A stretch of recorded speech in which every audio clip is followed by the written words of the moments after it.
Aloha Hawaii, this is Pokalai Nui and you are listening to Hawaiian Potpourri on radio station KWAI 1080 on your AM dial. Today is Sunday, the 23rd day of September in the year 2012. Aloha and welcome to the program. If you would like to call and share an opinion on some of the matters that I will be covering, the telephone number is 524-1080. We'll repeat the number often in this program to give you an opportunity to call us. The time now is 9 minutes past the hour of 6 o'clock.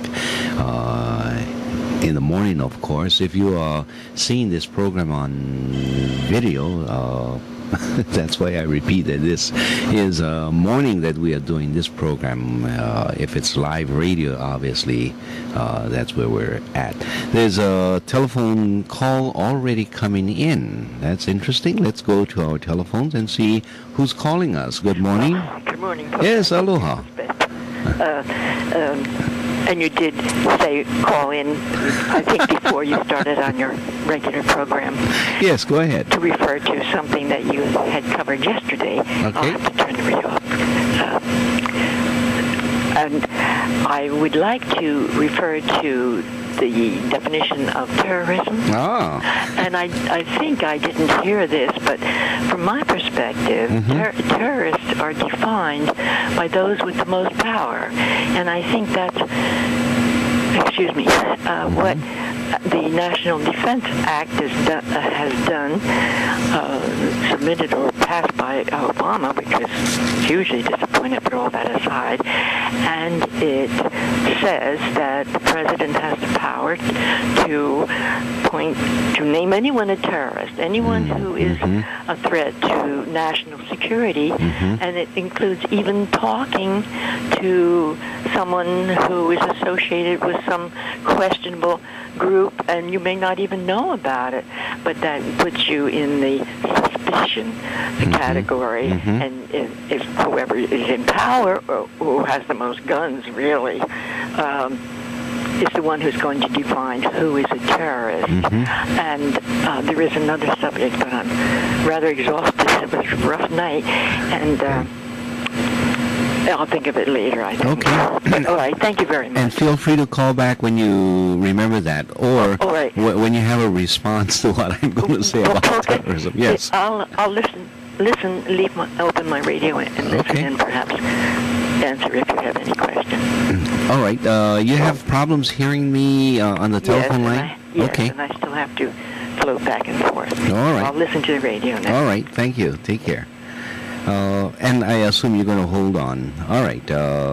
Here, this is what I'm going to do. I'm going to put you on hold, and that might, I hope, improve your ability to hear me as I speak, and then after I'm done, I'll bring you back. The idea of terrorism, and as I cover that, I was just going through another news report, and this appeared Wednesday, the 5th of September.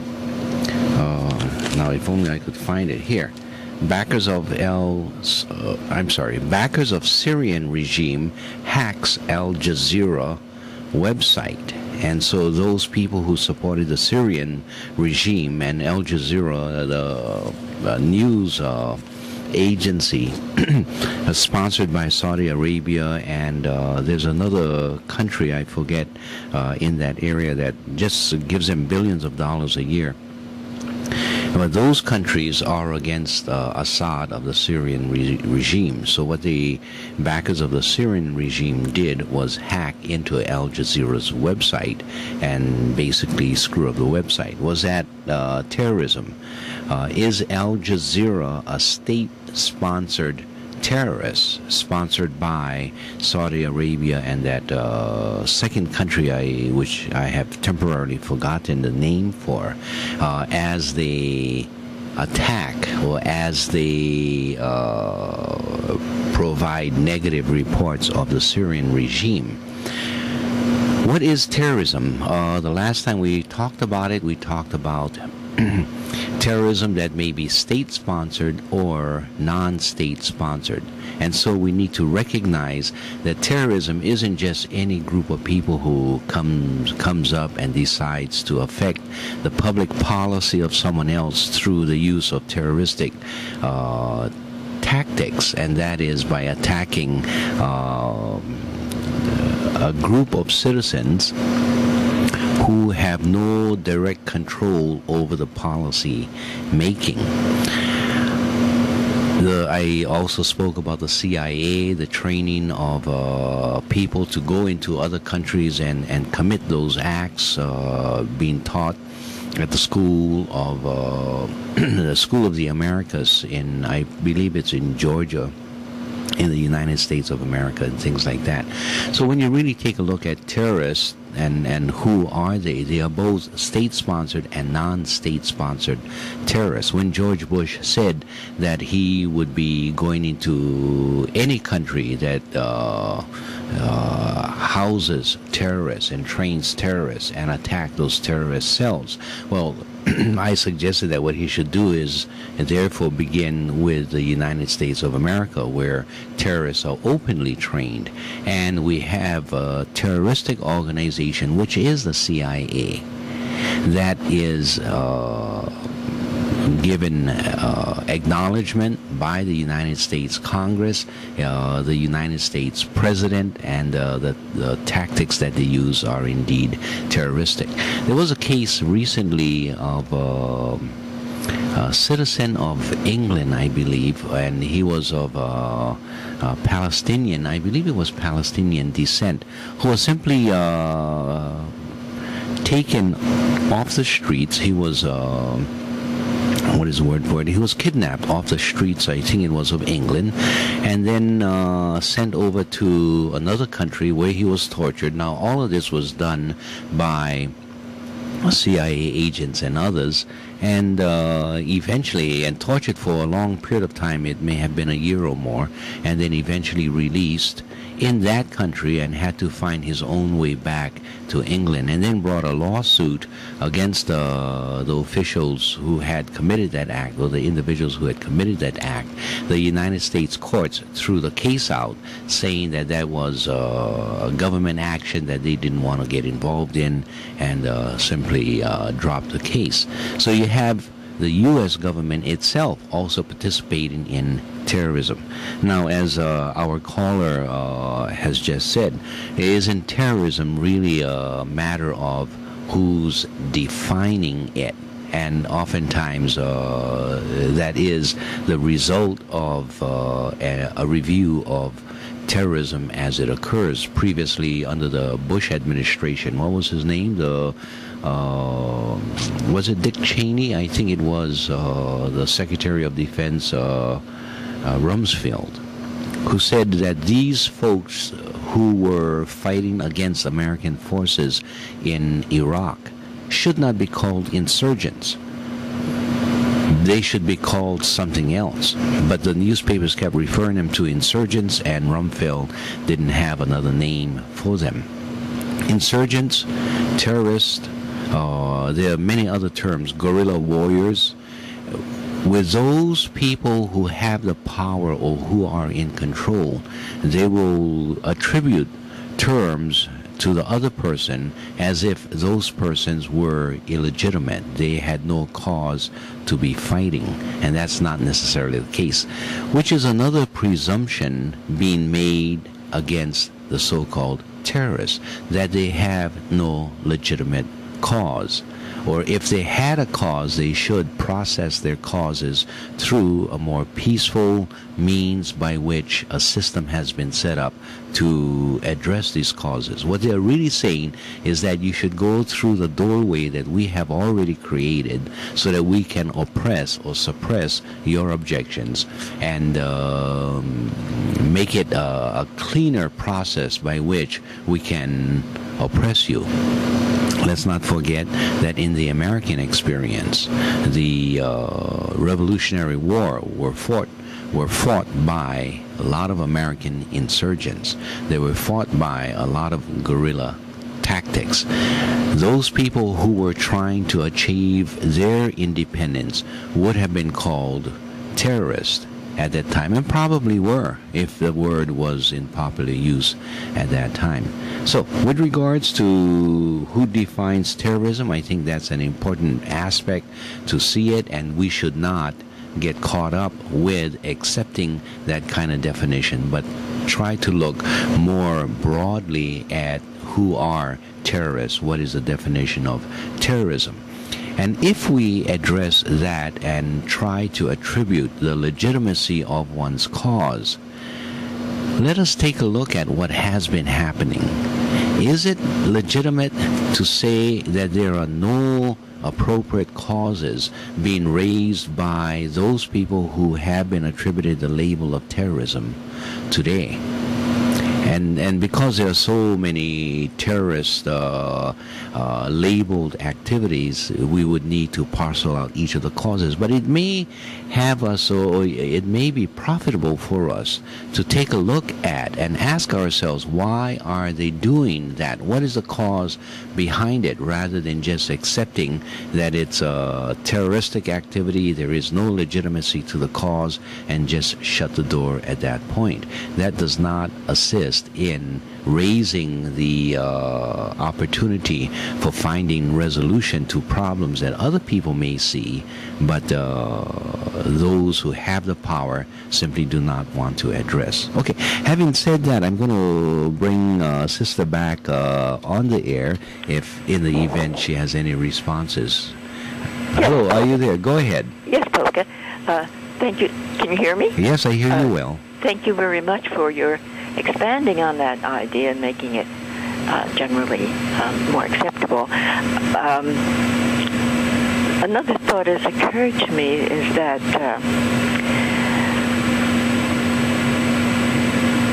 under the present idea of allowing anyone to be named a terrorist by the powerful, I really think that feminists who speak out about the situation as they perceive it and have experienced it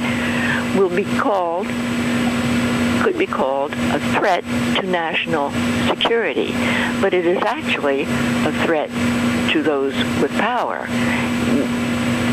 This country is just as valuable in heartbreaking ways as it is to anybody else with power.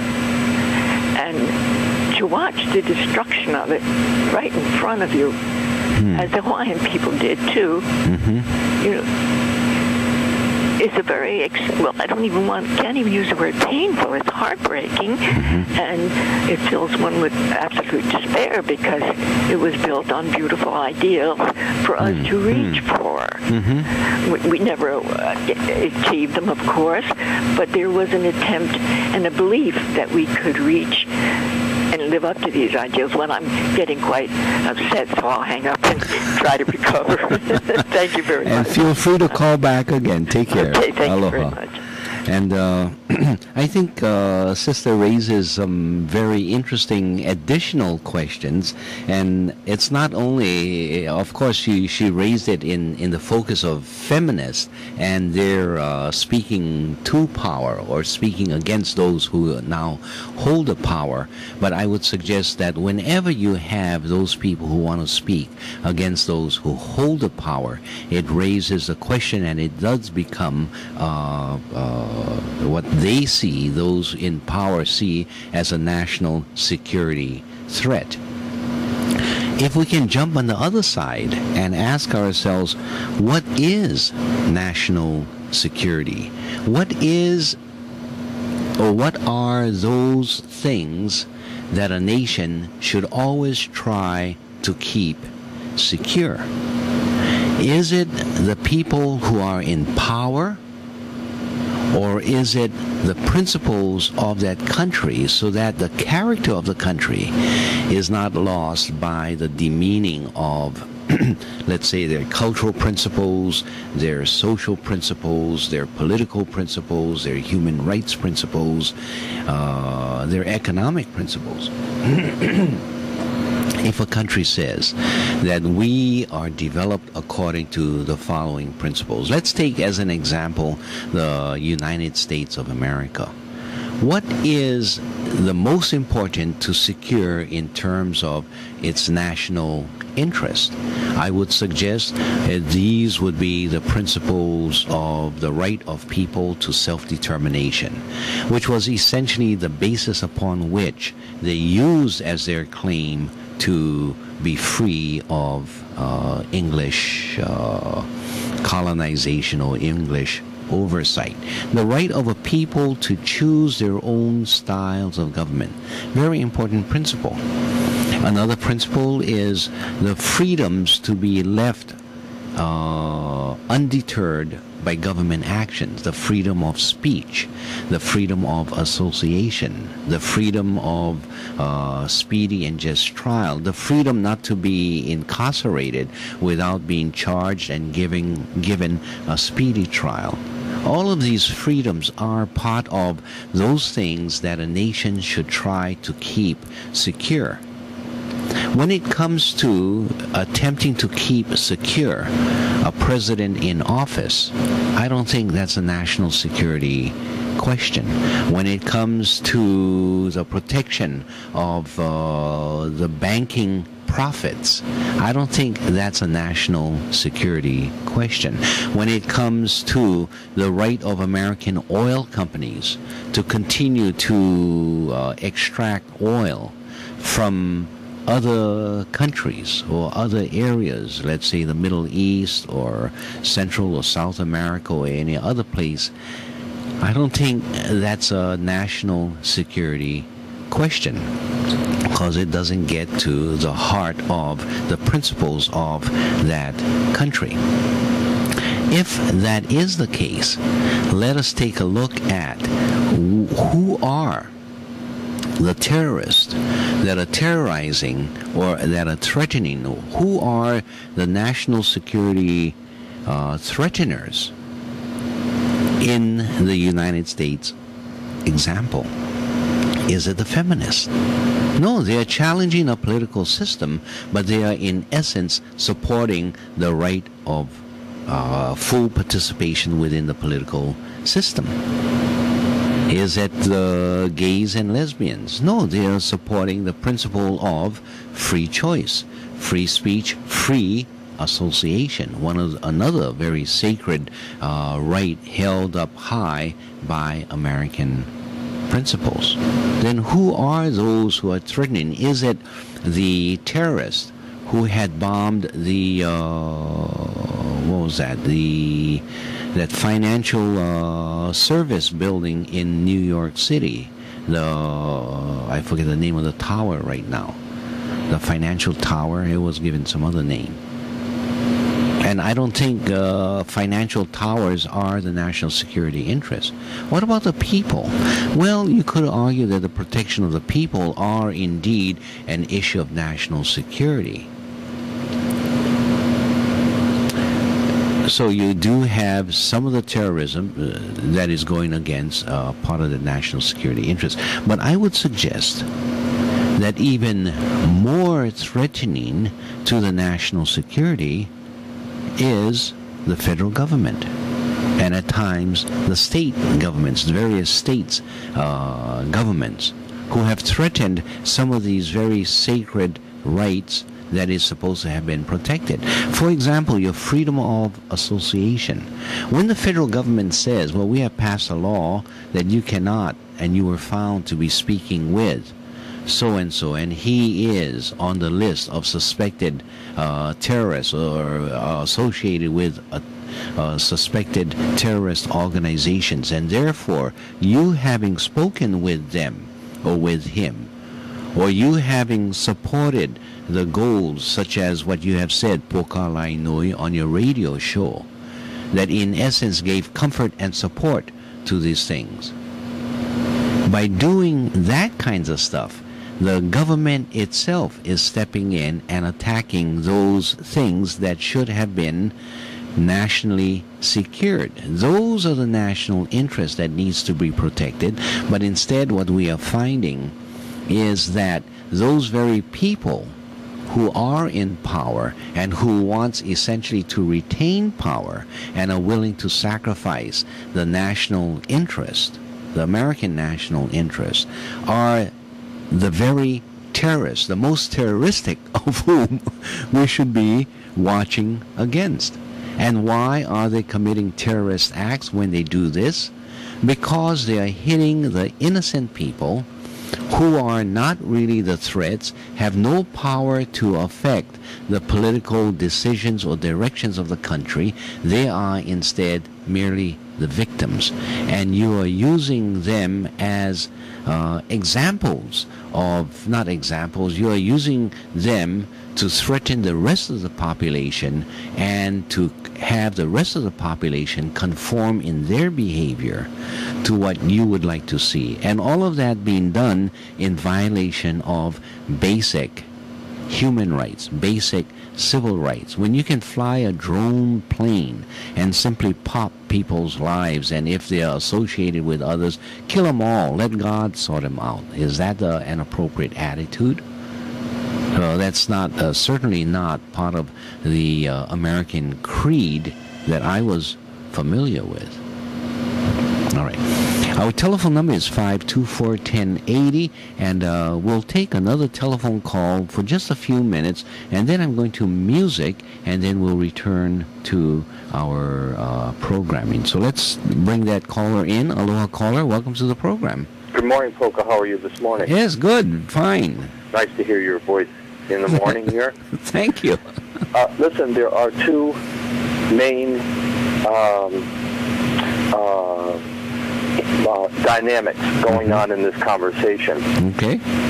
One is the important discussion of terrorism, how it's defined, how it has been manifested in the American Revolution and in other actions, and looking more clearly at that dynamic. Mm-hmm. The other dynamic that's part of this conversation is the notion that terrorism oftentimes emerges from feelings of despair over the existing status quo, and how efforts to substantially reform the status quo according to the acceptable procedures by those in power appear to be fruitless. Mm-hmm. So on the one hand, you have a status quo that establishes policies and practices that are described as being democratic ways of changing parts of the system. Mm-hmm. On the other hand, you have people who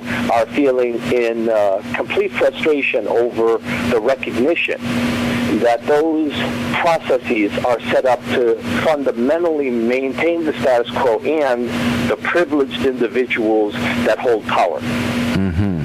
There's an alternative to those two. That alternative is to propose strategies by which individuals that can help to create change, not by reform efforts, but by structural, transformative changes that help to continue the evolution of the status quo in ways that promote greater democracy, freedom, peace, and justice. And with those efforts being successful, the need for violent terrorist activities becomes diminished.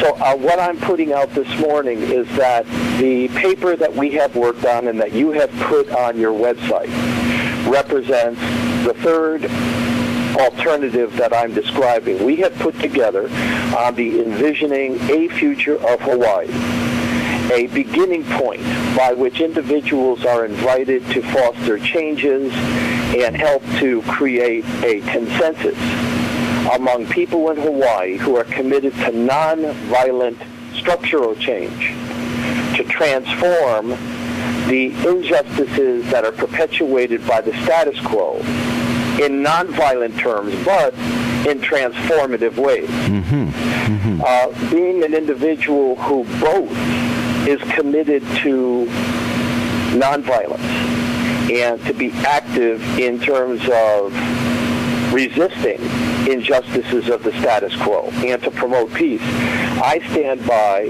those listeners who are interested in joining efforts that are first outlined on your website, hawaiiperspectives.org, on the paper Envisioning a Vision of Hawaii. And it is my hope that we can garner a core group of people as we send out invitations both through the media and by individuals who we can look at ways in which we can create nonviolent change that meets the structural alterations in our society. And one of the bases is peace. Another basis of the paper that we put together is the supporting the right of Native Hawaiians for self-determination. That in and of itself is a major transformative change in terms of what people in the state legislature and our national elected officials here are proposing. Okay, Michael, with that, I'm going to Go ahead. interrupt you. What we're going to do is go to music, Yeah. and that will give people an opportunity to go, if they have a computer, go to hawaiianperspectives.org, and you can actually take a look at the paper that Michael is referring to. It's called Envisioning a Future for Hawaii, I think, or something like that. It's a second document on the page, and we'll continue with this discussion. Thank you, Michael, for raising that and being an appropriate segue into that subject. Thank you. Take care. Aloha. Bye.